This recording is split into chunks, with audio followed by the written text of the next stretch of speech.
about bringing this tremendous pain and suffering to a halt.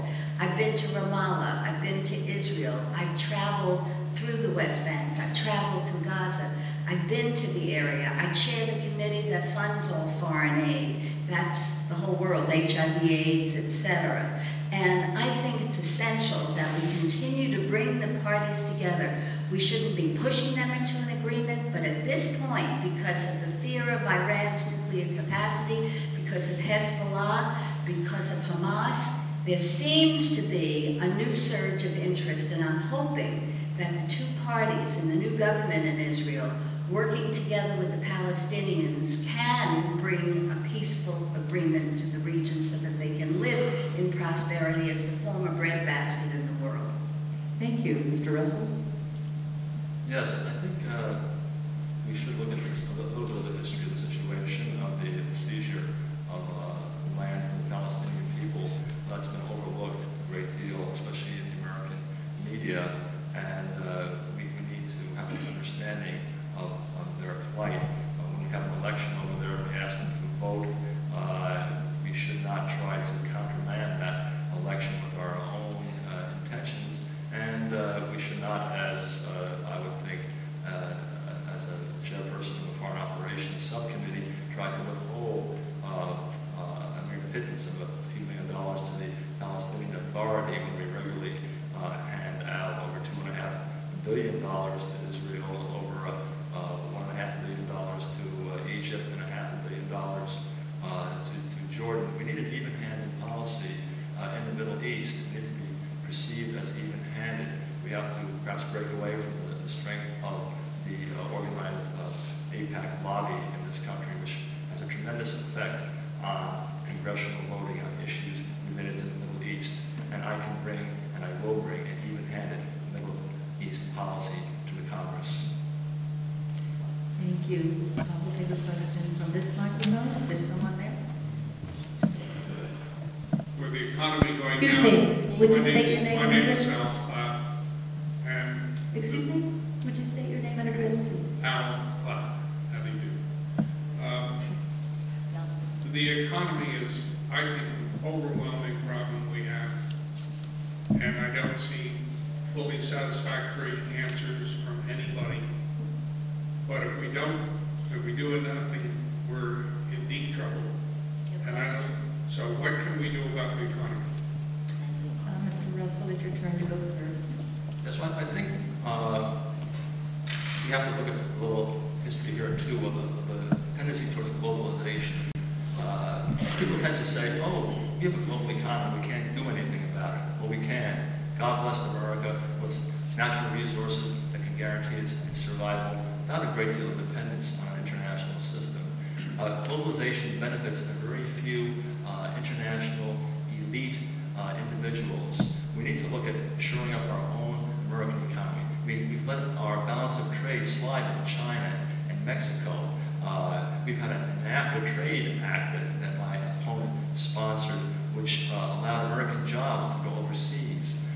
So we have to look at our national economy. We have to move away from this globalization experiment, which has failed so miserably. We're living in a global economy, whether we like it or not. And certainly, when we negotiate trade agreements, we have to include environmental and labor provisions. And if you talk to many businesses, we are helping American business by facilitating their shipping of goods overseas. In fact, the only good news in this terrible, terrible economy is that our exports have gone up. But we cannot just have free trade, we must have fair trade. And when you see, and my opponent is strongly opposed to any kind of immigration, but raising the standard of living in Mexico and making sure we're investing in industry in Mexico fairly with labor and environmental provisions would certainly prevent more people from coming over here. But I know we'll get to immigration later on. Thank you. Next question.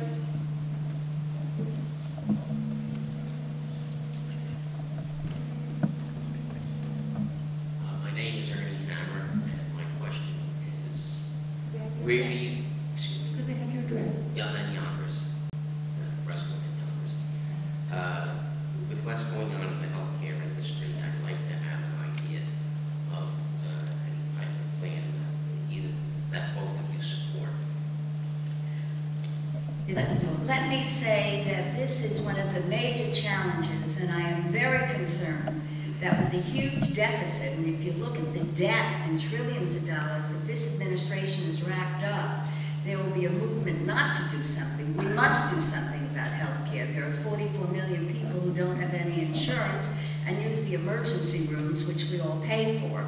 I've taken a very clear position for the last, I think, 5 to 10 years that everyone should have a plan like the Federal Employee Health Benefit Plan. So you buy it, you have a chance to change. The more people that are part of an insurance plan, the more effective it can be. Let me also say, I have constant battles, and my office is great. I'm very proud of the people who work in my office, but we are constantly fighting with the insurance industry to pay, and we've had a whole series of successes. I see you shaking your head. We had a recent case with a cancer victim who was rejected twice on appeal, and not until I called the president of the company was that appeal granted. And this is not the way health policy should be. You shouldn't have to call your congresswoman. So again, I support a plan like the Federal Employee Health Benefit Plan. Let everyone be a part of it and deal with those who are uninsured. And I would also say that centers like Open Door are doing a really good job in helping people who don't have insurance, but that's not adequate.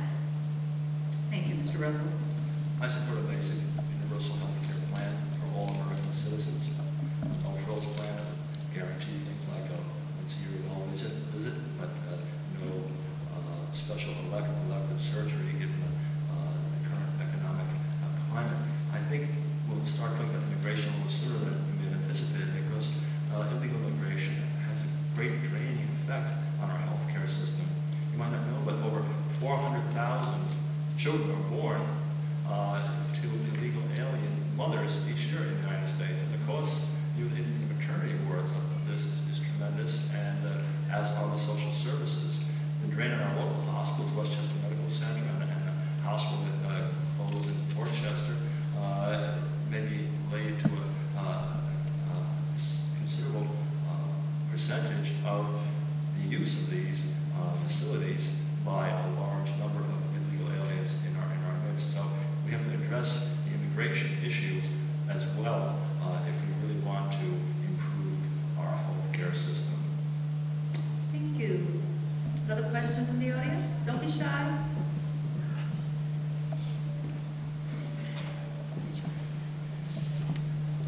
I'm Jane Torito, I'm a resident of Yonkers. As an early childhood educator, I am interested in knowing your plans for the education of our youngest citizens, those children birth to 3, over 40% of whom are now living in poverty. Mr. Russell, we'll go to you first.